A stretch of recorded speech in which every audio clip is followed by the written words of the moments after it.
get a 2 for 1 if they could. Gilgeous-Alexander drives, gets inside, the floater is gone. Oh, what a shot from Gilgeous-Alexander.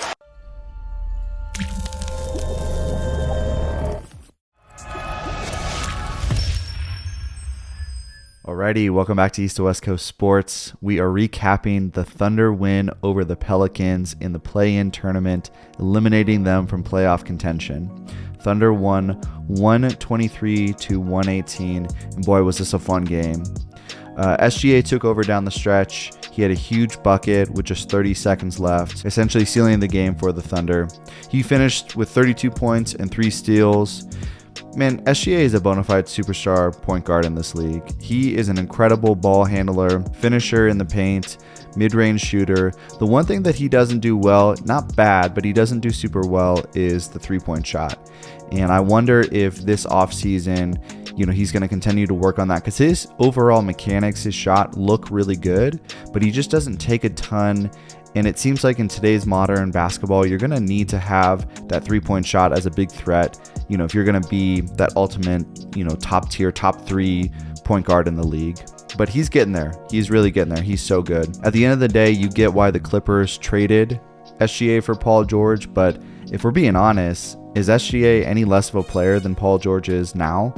Yes, the Clippers have had some playoff success, obviously no rings. Kawhi has been in and out of the lineup over the past couple of years, but you sort of figure with the amount of assets that they gave away to get Paul George, had they kept that, developed SGA, don't you think SGA and someone else on the Clippers, if they were to build a similar roster, don't you think they'd be in the same position, if not better, with additional assets?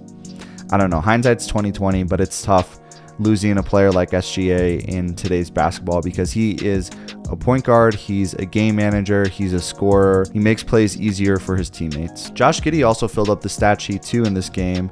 He finished with 31 points, 9 boards, and 10 assists, so almost a triple-double there. He was super impactful throughout the entire game. You felt his presence. Aesthetically, Giddey just doesn't have, anything super special, but it is effective.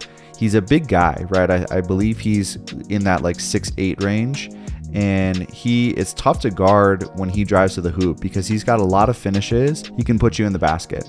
So cool to see him have a really good game, especially in such a big game like this, and for being such a young player in the league as well. Lou Dort finished with 27 points and 5 boards. When I was watching this game, the announcers were talking about how Lou just not too long ago was not a scoring threat. He was sort of a player that some teams even just played off him, on defense and let that player roam. Sort of like when Draymond plays free safety, they just were like, hey, he's not a huge threat, so, let him shoot. Now he's kind of turning into a threat, and that opens up more options for the Thunder scorers. And so it's cool to see him get, 27 in an elimination game where, again, not too long ago, he was not even shooting the 3. He was just more of a distributor, and he was known much more for his defense. BI finished with 36 and 7 assists, had a huge shot down the stretch, almost tied it up. He thought he got fouled, but no call. Would have been a little bit of a tic-tac foul had they gotten that, but BI is one of those players where, again, I understand the comp.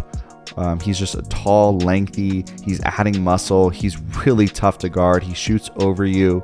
He's a really good player. I think, in my opinion, if I was the Pelicans GM, I would look more towards building around BI versus Zion. Let's talk a little bit about Zion. It sounds like he's actually getting healthy, but he did not play in any of these games recently just because it is tough to come in at this point of the season, especially missing, he was out, I think, right before the All-Star break. It's definitely a mental thing for him, and no judgment on that. I understand fully where he's coming from as far as if you're not confident in your body, if you're not confident in your moves, and he's such an explosive player, now is not the time to come in. I know he's probably going to get a lot of criticism, but coming in at an elimination game after not playing for so long, he probably would have done more hurt than helped his team, just because it would have been too hard to integrate him. You need time to integrate players like Zion when they're coming back from injuries, and an elimination game is just not the time to do that. What is Zion going to do this offseason? I think everyone can conclude that unless he changes his body drastically over the next year or so, he's going to continue to deal with these ligament, tendon, muscle issues. because he is the biggest, or I think the second biggest, only to Boban in the entire league, and he's so explosive. So I think hamstring injuries, knee injuries, things like that are just going to continue to plague him unless he changes.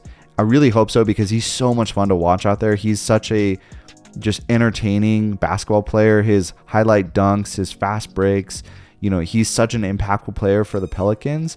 They were doing so well earlier this season when he was playing, but like so many players before him, if you can't stay on the court, it just doesn't matter. All right, that's all I have for now. Quick take on the Thunder eliminating the Pelicans.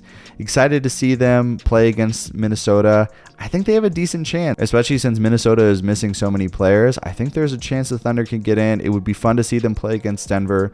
They would be a heavy underdog against Denver in the playoff series, but it would be fun to see more young players on the Thunder get some playoff minutes and just get more experience under their belt. All right, appreciate it, guys. Talk to you later.